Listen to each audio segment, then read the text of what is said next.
అలా అలవాటు అయిపోతాను మ్యామ్. కానీ ఈ రేడియేషన్స్ వేవ్స్ వల్ల కూడా ఆటిజం లాంటి అంటే అన్ఎక్స్ప్లెయిన్డ్ కండిషన్స్ అని సెటిల్ అవుతున్నాయి అంటారు.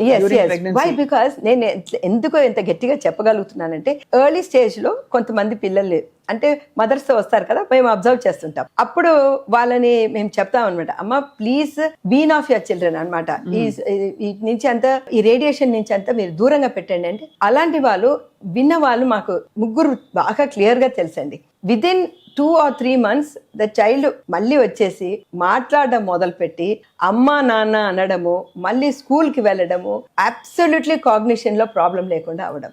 సో మనం తొందరగా గుర్తించి చేయాలి. కానీ ఇప్పుడు ఆ స్టేజ్కి ఎప్పుడు వచ్చేసి పిల్లలు ఇలాగా దొర్లి ఏడవడము, కొట్టడము, ఇప్పుడు ఎలాగ అంటే after they grown to certain age తల్లిదండ్రులను కొట్టడం కూడా మొదలు పెడతారనమాట మీరు సెల్ ఫోన్ ఇవ్వకుంటే.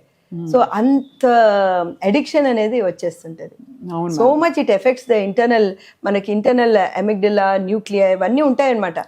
ఆ బ్రెయిన్ లో ఉన్నది ఎఫెక్ట్ అయిపోతుంది.